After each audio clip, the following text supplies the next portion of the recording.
Bueno, aquí no se puede hablar nunca de tranquilidad porque los kilómetros, la velocidad siempre está ahí. Uno no puede decir que sea una etapa cómoda porque ya la fatiga y este terreno que siempre pica para arriba, que incomoda a los corredores, no deja de ser una etapa siempre difícil, a pesar que ahora lo que pasa es que tienes fuerza, ¿no? Y esto te hace empujar hacia adelante. 5:14 la diferencia. Llevan ya más de 50 kilómetros de etapa. Yo creo que ya esto es Monetier, ¿eh? Ahí van a encontrar el sprint.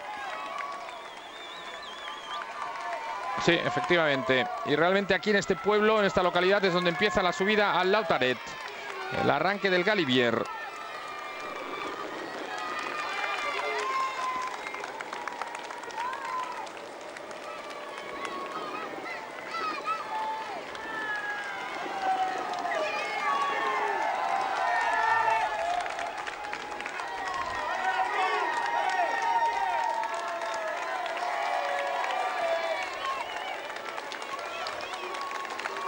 Ha sido prácticamente un continuo de gente desde que han salido de Briançon. Bueno, es fantástico.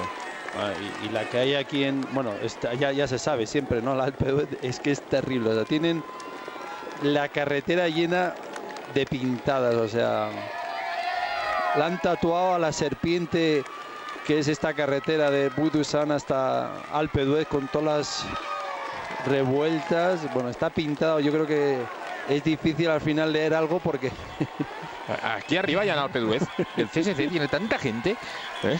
Y luego empieza esto a ser cada vez ya casi la montaña de los americanos también, aparte de los holandeses, bueno, porque hay muchísimos americanos aquí arriba en la Alpe d'Huez. No, y daneses yo he visto otro montón. Lógicamente el ciclismo a nivel de competición se ha internacionalizado muchísimo, ¿no? Si antes es verdad que Francia, España, Bélgica, Holanda, Italia mandaban, ¿no? Era nutrida de muchísimo público, pero también era porque eran los corredores de estos países y también porque por la proximidad geográfica. Ahora es curioso, sobre todo en esta etapa de Alpe d'Huez, que vienes por aquí y oyes hablar de todos los idiomas, noruegos, daneses, ingleses, norteamericanos y lógicamente ya los más asiduos, ¿no? Como holandeses, belgas, españoles, italianos. Y es increíble, ¿eh? Ayer había unos ahí haciendo unas pintadas, un holandés a tanking, bueno, con una cogorza los tíos, pero con una felicidad, se lo estaban pasando de bien ahí pintando la carretera. Uno haciendo el guardia urbano, parando los coches, que no se ensucie la pintada, y hasta que no tocaba y estaba seco, no dejaba pasar a nadie. Estaban ahí con la tontería esa, pero que bueno, lógicamente llegas ahí también con tranquilidad porque tienes que aceptarlo, ¿no? Que es parte ya del espectáculo del Tour de Francia, el público, ¿no? Y sobre todo las etapas de montaña, y realmente era divertido verles con qué poquita cosa no lo pasamos bien. Toda esta zona es el valle de la Guisan. Este río es un afluente del Durance, que sale un río que viene también o se coge agua, ¿no? Del deshielo de toda la zona del Galibier y del Lautaret.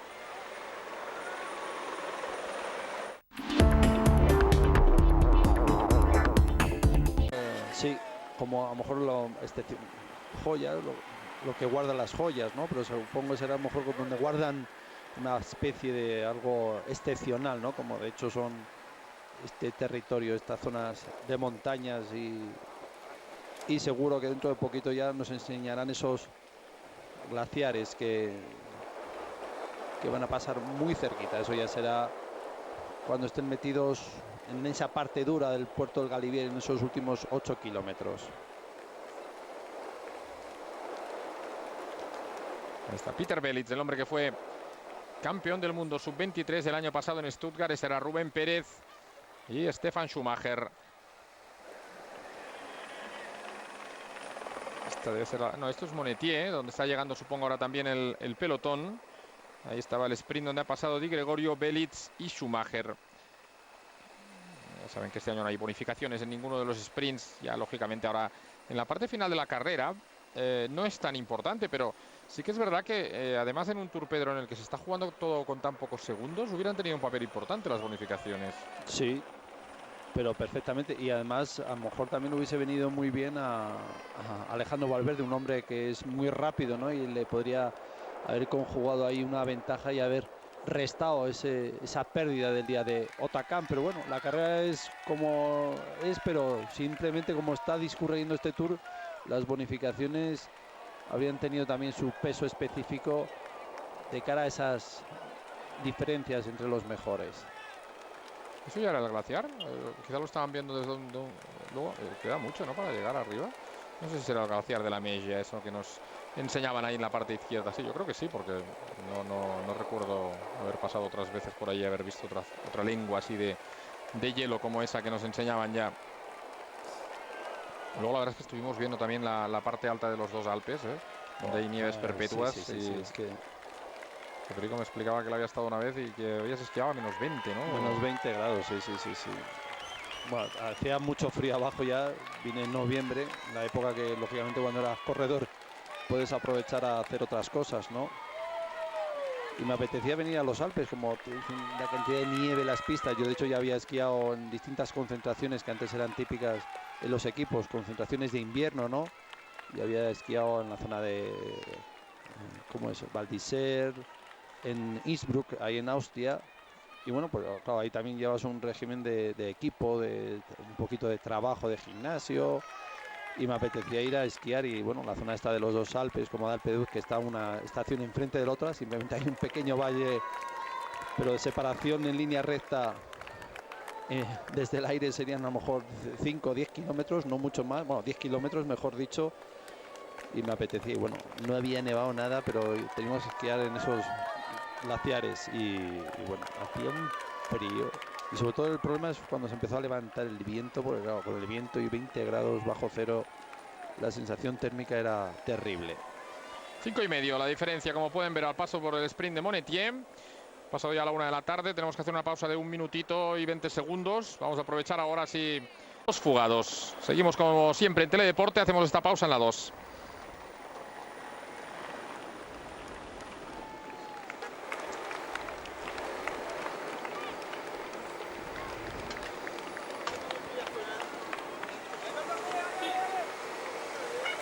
El momento de charla ahora en la cola del grupo, como pueden ver, varios corredores ahí que aprovechan. Mira, ahí está Portal, que ayer es una etapa buenísima. Y Coyot, que también se defendió muy bien, pero se ve que en la parte del final del puerto ya sufrió. No, y Coyot que se cayó, además, lamentablemente, en la bajada, bajando, ¿no? sí, de la Lombard. Se le salió el tubular, o se le despegó el tubular de la llanta, y sufrió una caída, ¿no? Afortunadamente sin consecuencias, pero que el susto no se lo quitó nadie. Y aún así, a pesar de ello, pudo volver a entrar en el grupo, en el pelotón, y ahí luego agarrarse y poquito a poco ir haciendo camino en el día. Estos ven que la diferencia no crece, ellos pueden ir más rápido, pero no quieren, porque si no saben que no van a llegar. Y bueno, yo creo que para Schumacher, un poquito siguiendo instrucciones, ¿no?, del equipo, de que haya un representante por delante, por si el que es el segundo, la general Bernard Cole, pueda necesitar de su ayuda.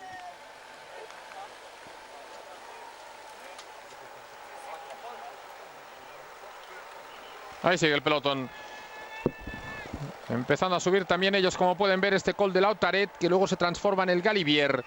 Algunos corredores del Garmin ahí progresando por la parte izquierda, y la diferencia que sigue mantiene alrededor de los 5,5, 5,40 ahora entre cabeza de carrera y pelotón.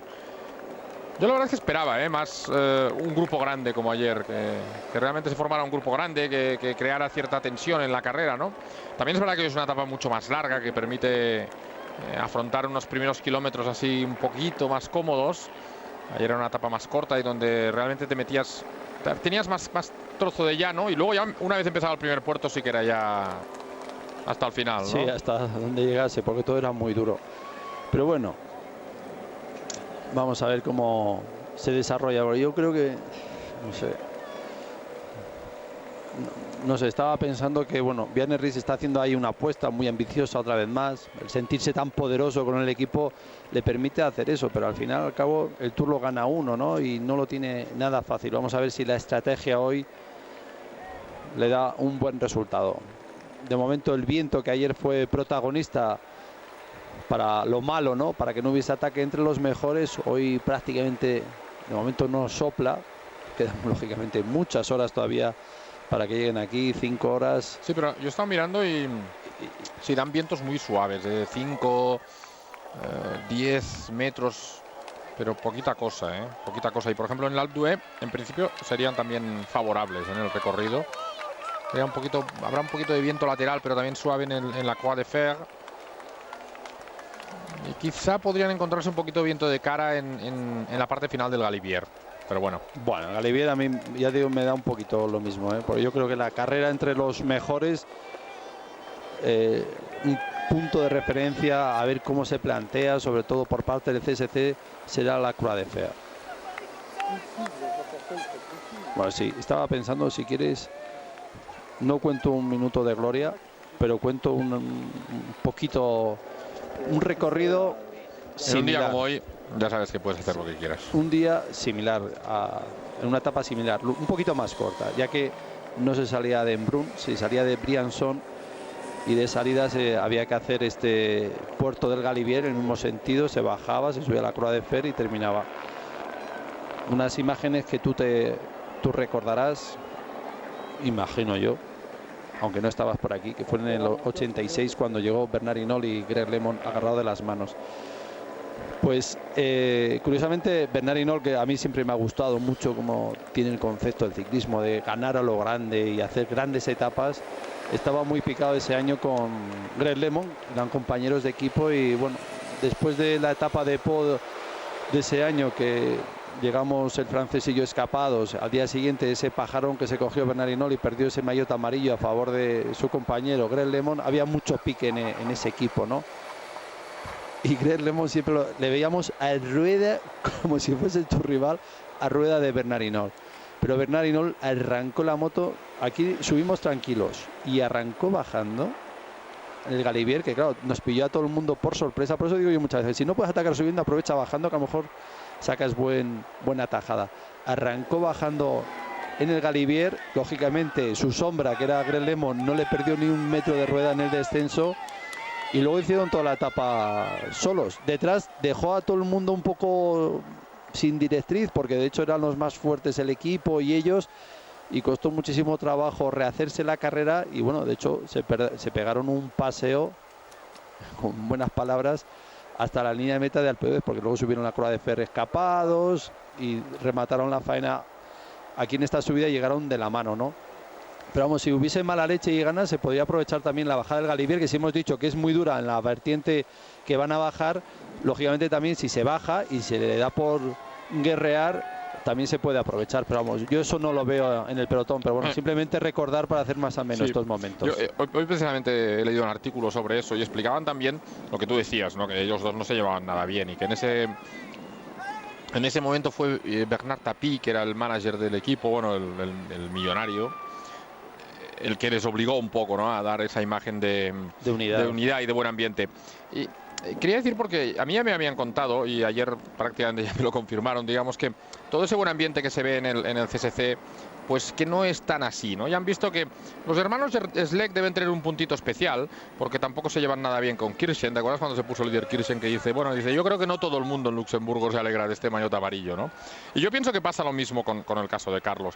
Probablemente no se lleven súper mal entre ellos, pero me parece que tienen un puntito celosillo, los hermanos Schleck, y yo creo que, aunque de cara afuera todo va muy bien, me parece a mí que tampoco van a hacer todo lo que haga falta para hacerle la carrera a Carlos. Sí, no, porque cada uno va a barrer un poquito para su casa. O sea, Frenelle sabe que lo tiene muy complicado ganar este Tour de Francia, salvo que llegue esa escapada o ese desfallecimiento de Cadel Evans y de Menchov, lo tiene muy difícil. Lógicamente el equipo lucha para que sea así, que buscar ese desfallecimiento, pero en el momento crítico, que tiene que ser tanto Frank como Carlos el que dé ese punto que bascule la carrera a favor de alguno de los dos, pues a lo mejor es difícil que se produzca con esa ambición y convicción de un buen ambiente. Yo creo que el buen ambiente hay, ¿no? Porque se sienten poderosos, pero claro, el remate, que tiene que ser entre los capos, entre los jefes del equipo, hay celos, ¿no? Por parte de quien sea, y esto siempre va a provocar una ventaja adicional siempre para Cadel Evans. Así que bueno, vamos a ver lo que ocurre, ¿no? Porque de nuevo la apuesta está en marcha por parte del CSC y simplemente a ver si responden bien luego los líderes. Mira qué anuncio le están haciendo a este aquí en el Tour. Iba a decir que en esa imagen ya veíamos como siempre en estas montañas va desapareciendo el verde y se torna ese tono grisáceo marrón de estas rocas con un toque de ceniza que adornan las cumbres de estas altas montañas aquí en los Alpes. Ahí fíjense, ahí pueden apreciar cómo va acabando el verde y va cada vez más arriba, llegando esa roca por la que está escalando este chico aquí, como pueden ver.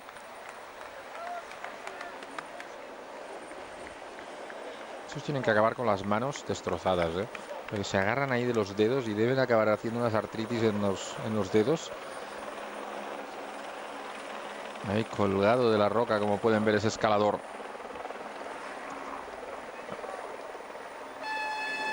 Este tampoco ha escogido hoy por casualidad, ¿no? Por hacer esto, sabía que le iban a sacar por la tele.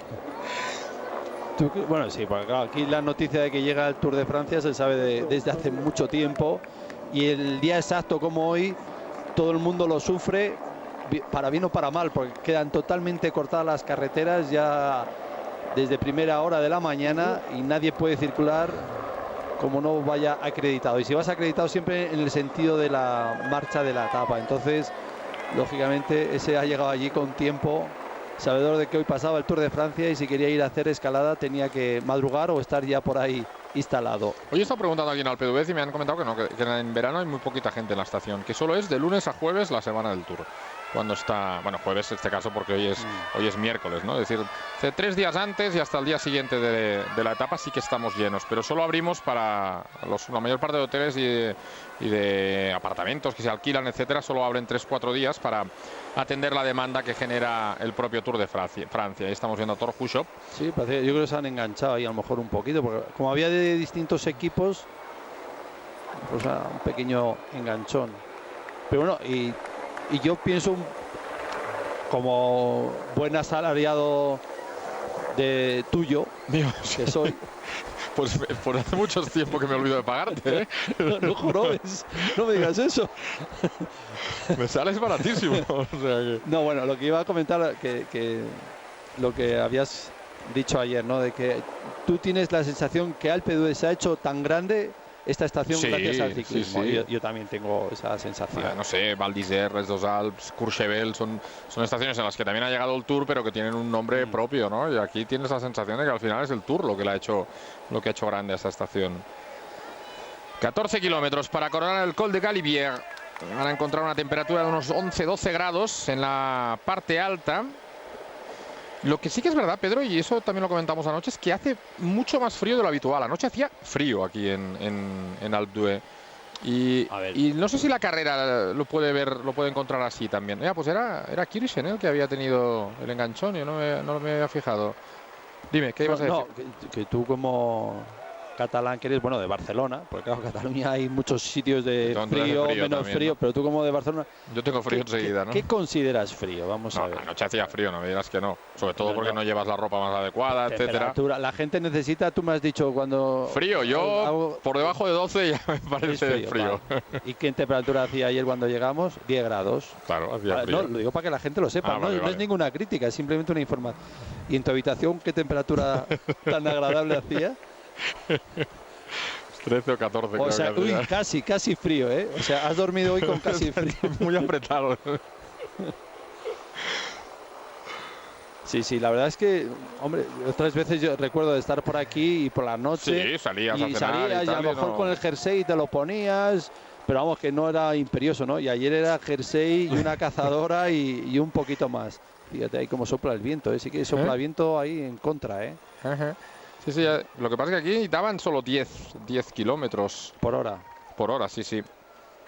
pero pues sí, la sensación que da es que es un poquito más.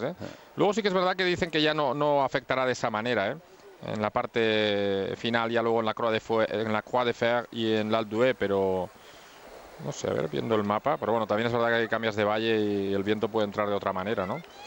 Pero sí, en buena lógica no debería ser así, sería lateral.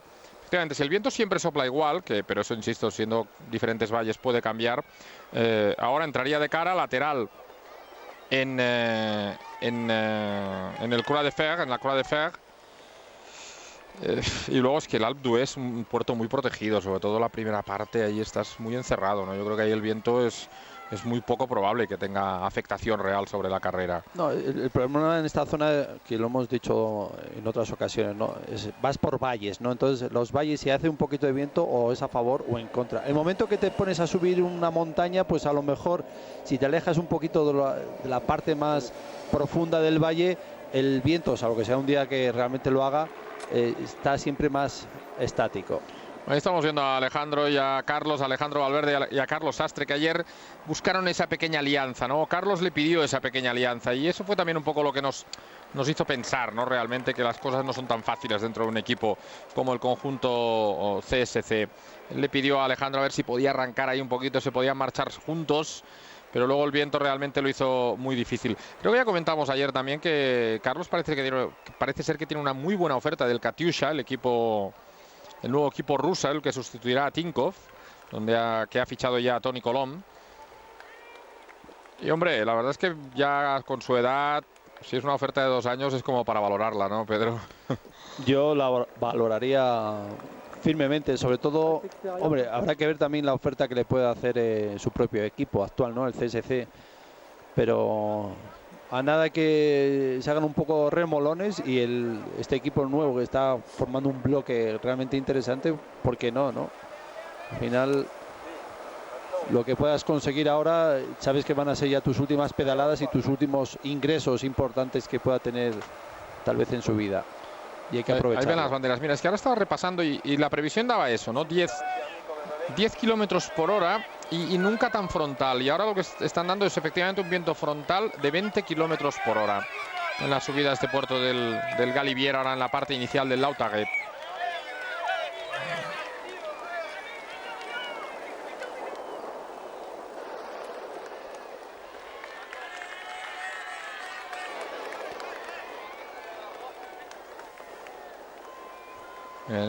Una ladera así es por donde resbalaba ayer.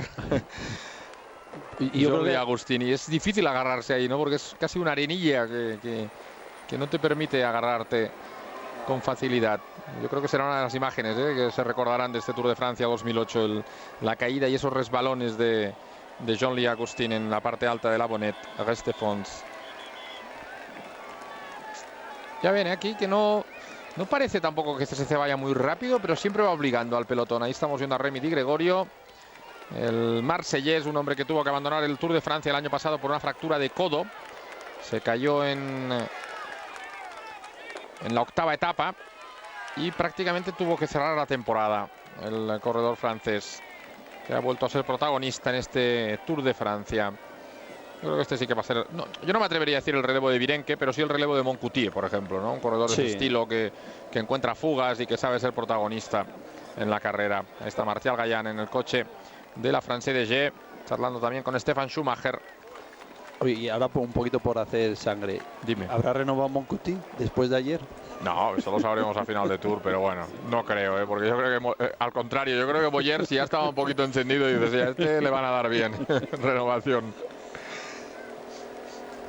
Oye, me manda aquí un amigo tuyo un mensaje. Qué peligro tienen tus amigos y los mensajes. A ver. Y tuyo, es amigo tuyo también. Sí, no lo dudo. Que me dice, de la diagonal para arriba no hace ni frío ni calor.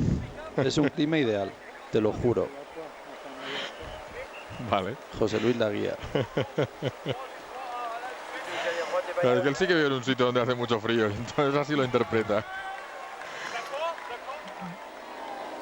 Este año le vamos a ver también a José Lu en nuestros reportajes con los excorredores. ¡Wow!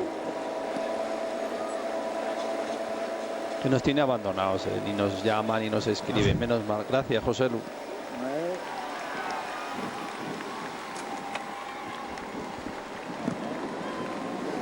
Está Bernard Cole ahí progresando ahora en el grupo. Con Sebastian Lang, el hombre que vistió también el maillot de la montaña. Todo el grupo aquí de Liquigas Gas. Ayer Kreuziger, que había progresado muy bien, en los primeros días, empezó con algunas dudas en el Tour de Francia. Luego se metió en carrera. Después les explicábamos que había hecho una muy buena vuelta a Suiza, el corredor checo. Y nos explicaba Zanata, su director, que había recibido 1000 ofertas y que lo tenían mareado, ¿no? Luego se fue metiendo en carrera, pero ya ha conocido también, o ayer conoció ya, que esto también va a ser duro, en el futuro. Se llevó un buen golpe y una buena pérdida de tiempo. Ahí vemos ya esa parte alta del glaciar de la Meche, en ese macizo de los Ans. El pico más alto, el Pic de la Meche, con 3.984 metros. Luego hay otro pico en la parte sur, que le llaman el Dedo de Dios. Es una zona en la que acuden muchísimos alpinistas, porque además hay dos refugios que permiten afrontar la escalada hasta la parte alta del glaciar. El refugio del Águila y el refugio del Promontorio. Luego hay otro glaciar en la otra cara de esta montaña, que se llama el glaciar de Tabouchet.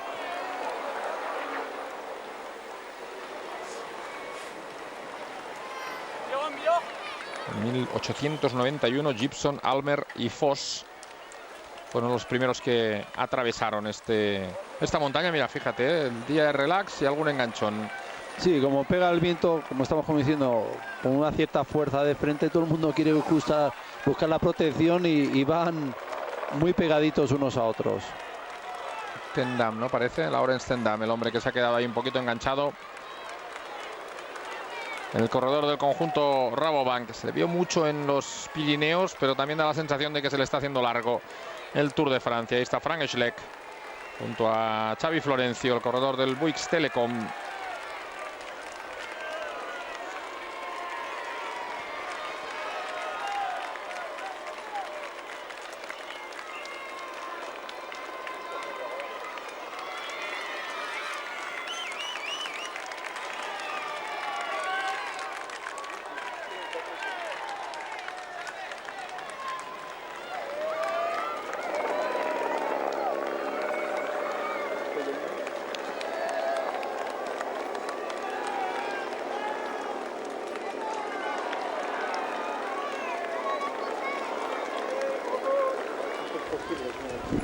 A ver si tenemos suerte en los otros puertos con el viento, Pedro. Sí, hombre, sí, estamos diciendo que no va a hacer viento. No, esperemos, pero también tenía que hacer menos aquí, y ahora lo está haciendo, como pueden ver. No, mira, ¿sabes qué? Me fijo siempre en las banderitas estas que tenemos enfrente. Estamos en una parte alta. No, aquí no, aquí en Alpe d'Huez ya hemos dicho que... Claro, meteorológicamente no va a cambiar mucho de donde pase la carrera a aquí, ¿no? Si aquí empezamos a ver que se empieza a levantar viento, pues entonces sí. Ahí... insisto, es porque está en valle, ¿no? Pero lógicamente ya verás, cuando pasen el Autolet y cojan ya la zona del Galibier, ahí, claramente hay un cruce hacia la izquierda y encima tienes la protección de la montaña, claro, en el sentido que vienen ahora, ¿no? Es decir, que ahí sí que es verdad que puede ser más fácil, ¿no? Que ya haya una circunstancia más favorable para los corredores. Que por eso ahí no va a entrar el viento. Y ya en la parte final, sí, a lo mejor los últimos 500 metros, lógicamente en la cima ahí es obligado, ¿no? que sople el viento. El año pasado el Galibier, en el otro sentido, lo coronó en cabeza Soler, por delante de Popovic, Contador, Evans, Astarloza y Valverde. Ahí en esa zona estaban un poquito más protegidos del viento los corredores, y ahora ven, girando hacia la derecha, se volverán a encontrar algo más de viento de cara. Están a 10 kilómetros de la cima, es decir, que les queda 8 kilómetros, y ahí tienen esa imagen fantástica del glaciar de la Meche. La Meche, que quiere decir el centro del día, ¿no? Aproximadamente en patois, el dialecto que se habla aquí.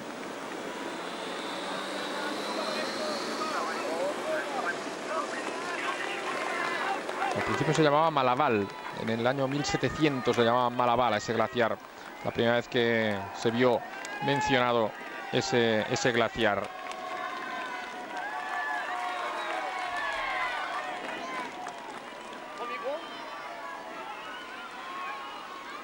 Algunos corredores que siguen progresando ahí por la parte izquierda, acercándose ya poquito a poco al cruce hacia el Galibier.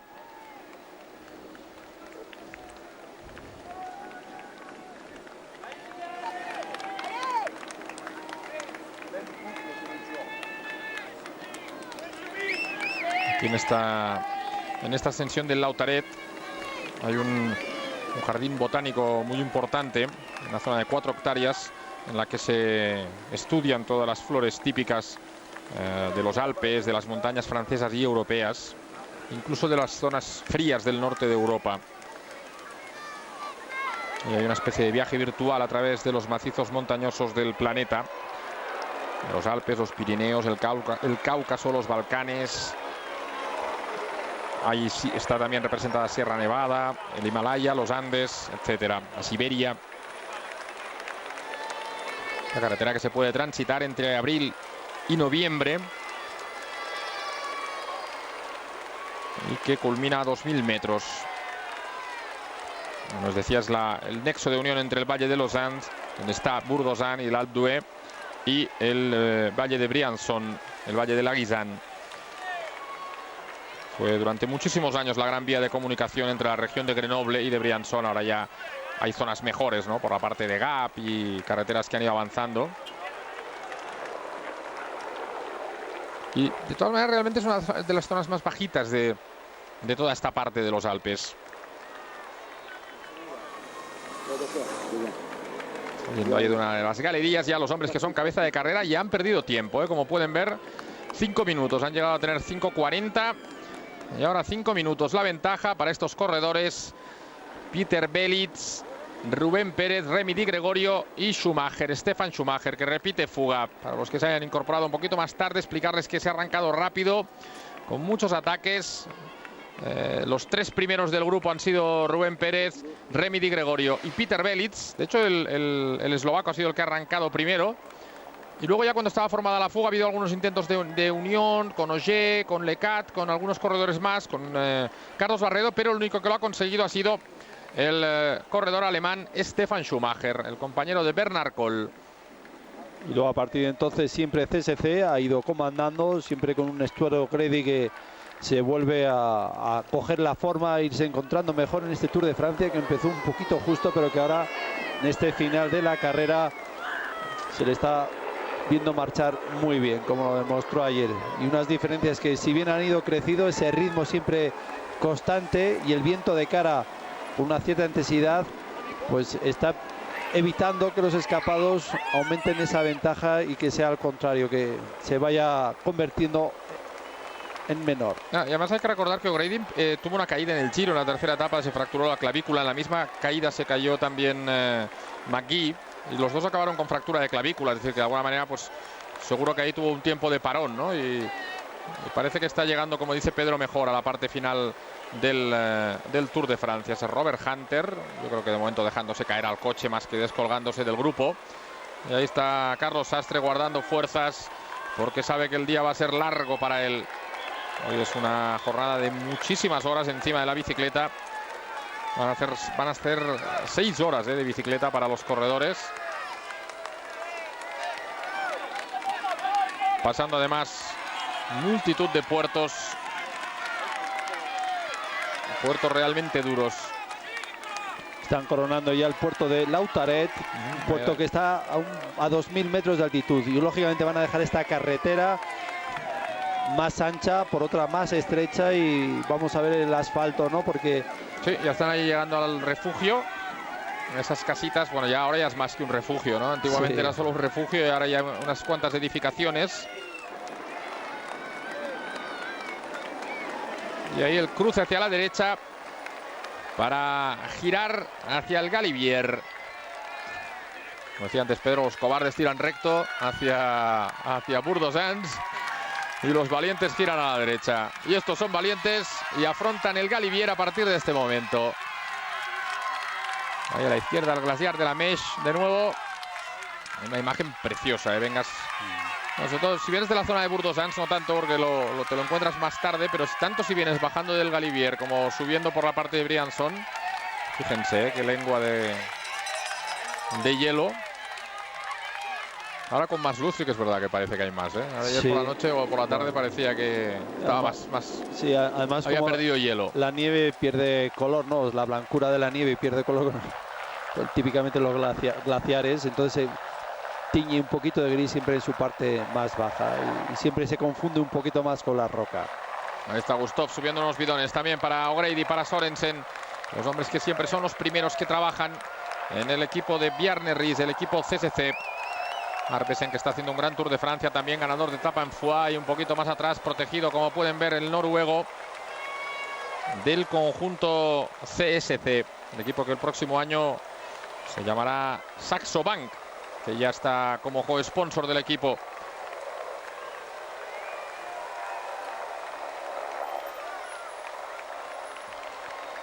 En mi época no había ni puentes, había que ir bordeando por allí. Pero tampoco la pendiente, o sea, al poner el puente, lógicamente la pendiente es un poquito mayor. Fíjense ahí como en cuanto ha cambiado la carretera, sube el porcentaje. Todos han subido algunos dientes, buscando cadencia de pedaleo. Ese primer kilómetro tiene el 7%, ahora van a afrontar un par de kilómetros al 6%. Y luego entrarán en algunos kilómetros al 8%, incluso al 9%.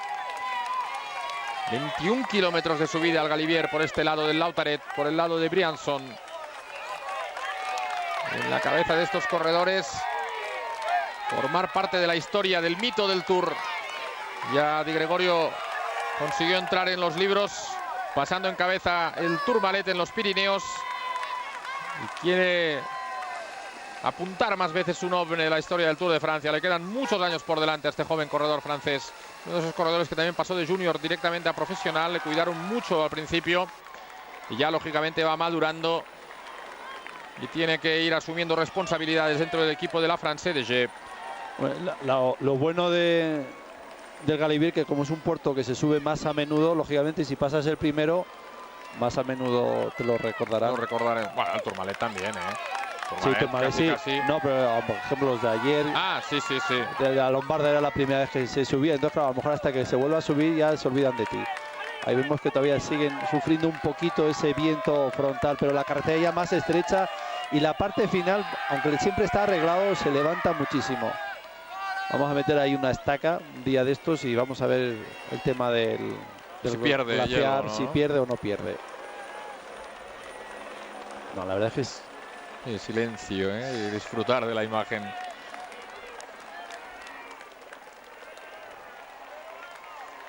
Está el cruce de la derecha, como pueden ver, para los corredores del pelotón también. Nos queda poquito ya también para afrontar el inicio del Galibier. Recuerden que han salido hoy todos los corredores, que no... Ayer hubo 2 bajas. Abandonó Chabanel, Sebastián Chabanel, el hermano pequeño del Francés de Gem. Y llegó fuera de control Francesco Chicchi, el sprinter italiano del conjunto Liquigas.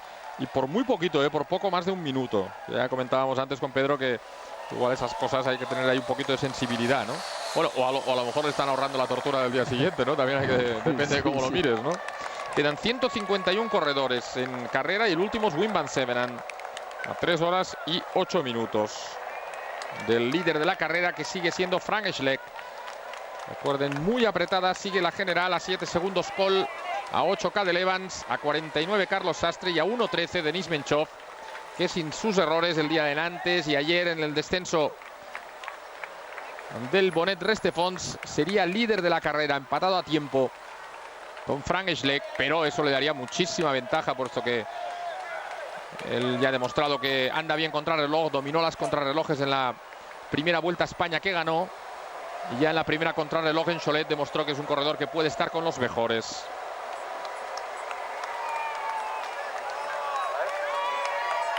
Ahí tienen la curva y esa primera rampa que espera a los corredores en esos 8 kilómetros finales del Galibier.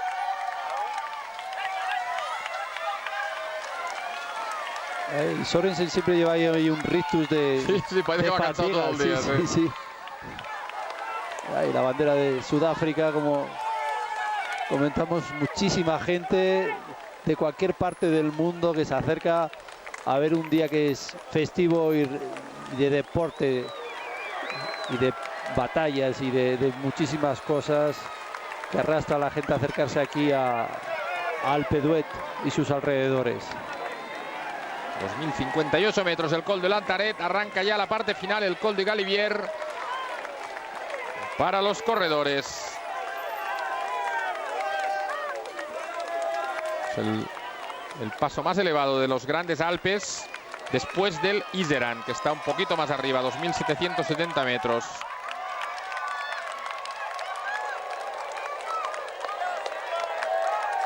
Un paso que se ha utilizado desde la prehistoria y por el que han pasado pues de todo, ¿no?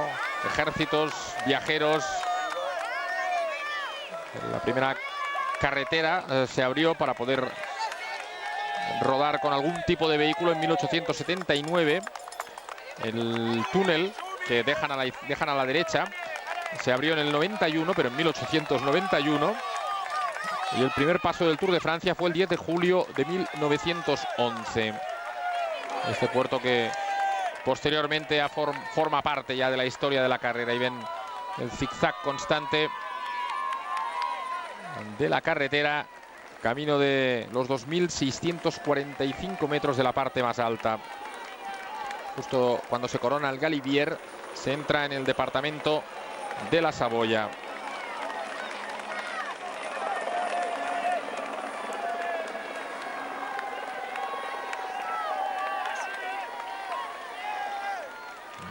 En la parte sur, donde está el monumento a Henri Desgrange, el fundador del Tour de Francia.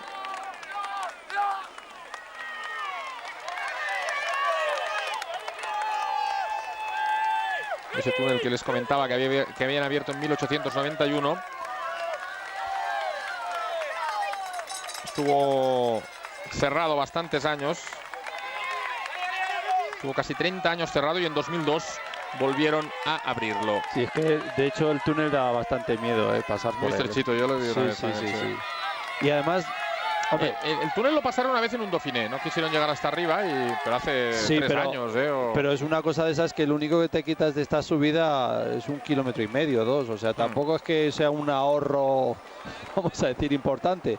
Lo único que, claro, cuando se levanta aquí temporal... A finales del 1800 igual era un ahorro, ¿eh? Ahora no nos cuesta nada, pero... Sí, pero no, que el temporal que puede sufrir esta zona de montañas, claro, es tan bestial en la cima que, claro, simplemente el túnel, poder pasar al otro valle, ya eso ya merecía la pena, ¿no? Cogerlo, y aunque no llegabas arriba y sufrir esas inclemencias de tiempo, pero por lo menos, lógicamente, podías pasar al otro valle.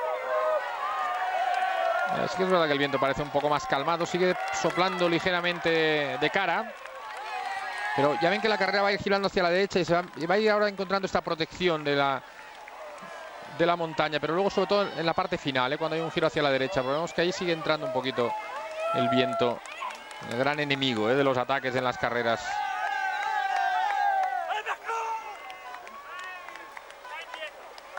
Como Pedro dice siempre, aquí esto no son puertos de grandes rampas, ¿no? Son puertos de desgaste, sobre todo por el otro lado. Sí, pero bueno, siempre para los más aficionados y practicantes a la bicicleta, ¿no? Estamos diciendo siempre que este corredor Schumacher no lleva a lo mejor un plato típico que suele llevar ahora los profesionales de 39 dientes, ¿no?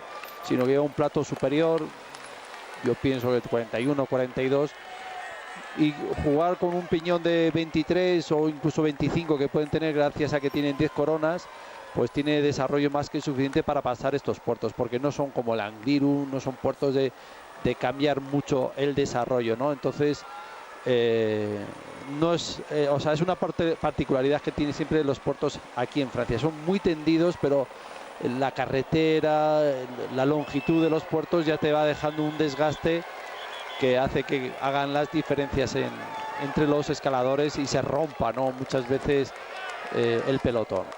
Ahora recuerdan aquí en nuestro ordenador que Di Gregorio ya hizo una muy buena etapa en esta zona en el Dauphiné en 2007. Coronó en cabeza la Croix de Fer, el puerto que van a subir en la parte final. Ahí veíamos a Xavier Carballeda, el director que acompaña la fuga con Rubén Pérez, Stefan Schumacher, Peter Belitz y Remy Di Gregorio.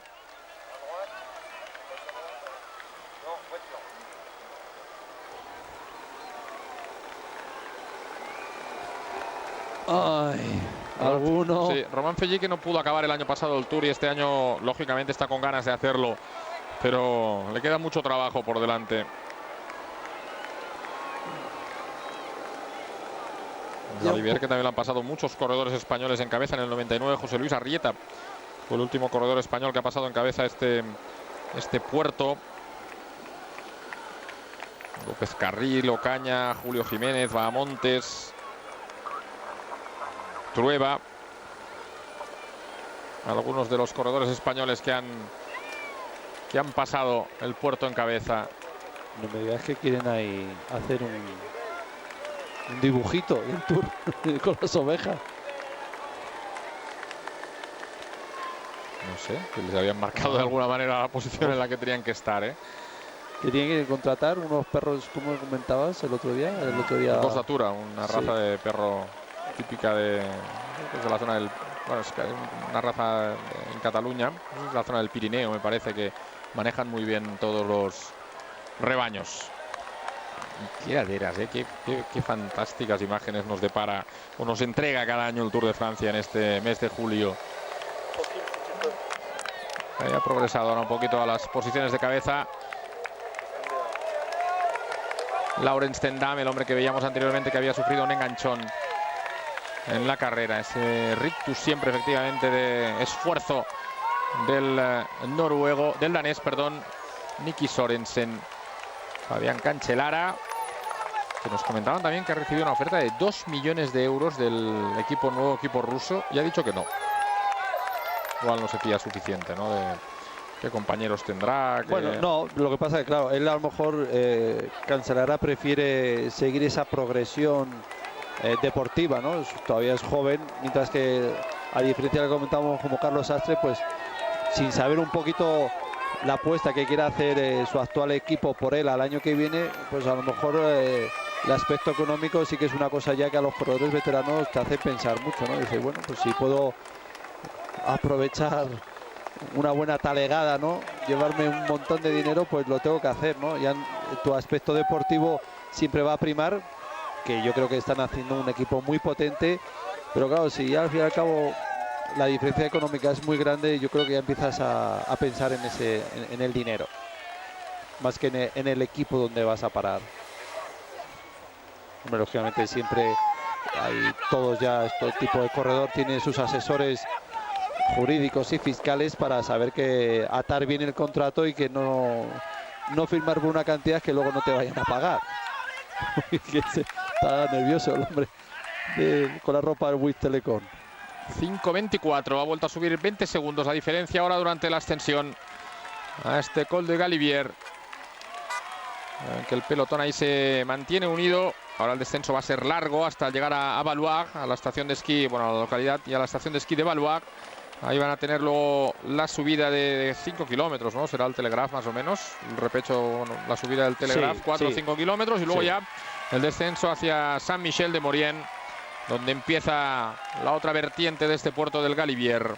Luego habrá unos 10-11 kilómetros de llano hasta pasar Saint-Jean-de-Maurienne, y allá comenzarán a subir la Croix de Fer.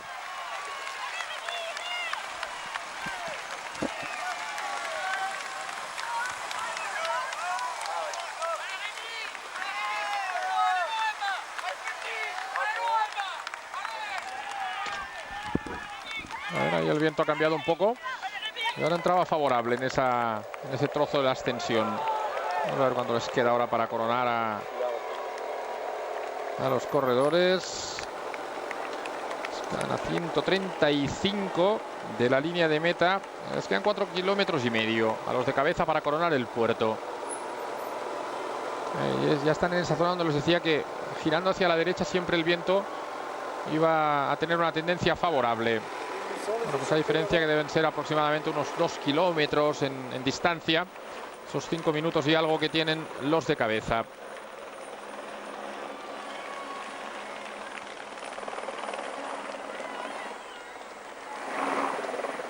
Ahí lo ven, miren, precisamente. Seguro que esa es la imagen desde los fugados. Ahí está, efectivamente, con la presencia ahí amenazante en la parte derecha del pelotón. Allá ven, se nota que el viento ahí en esa parte cambia. Ruedan con bastante más agilidad, como pueden ver ahora Peter Belitz, Stefan Schumacher, Remy Di Gregorio y Rubén Pérez.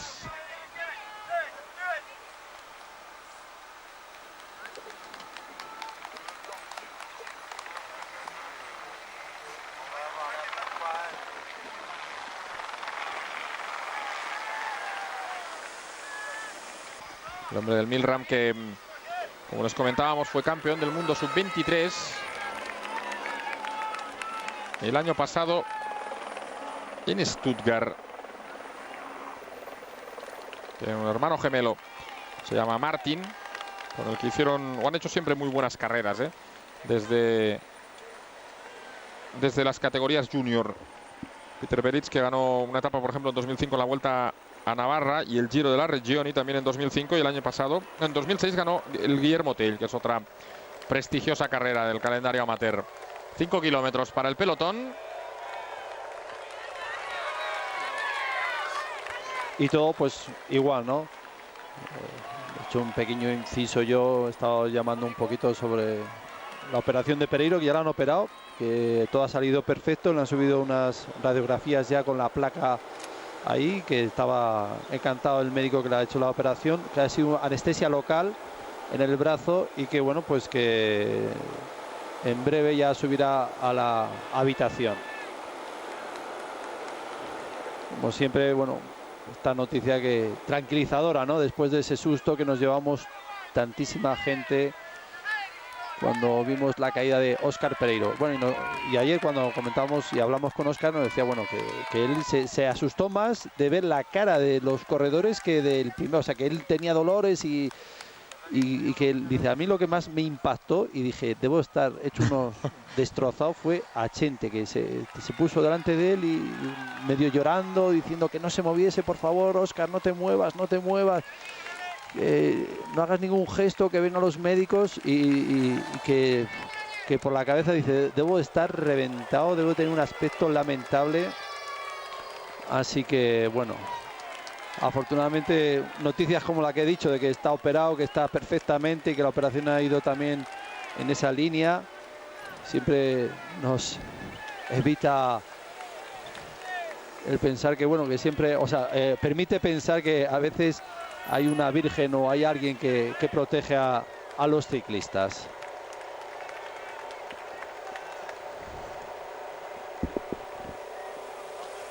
...5:44, ha vuelto a subir un poco el margen para los hombres de cabeza, están a 134,5, 3 kilómetros para coronar el Galibier. Y otra imagen de este puerto, bueno, claro, aquí he subido un montón de veces en bicicleta por la parte de los valientes, no la de los cobardes, como me he vuelto ya.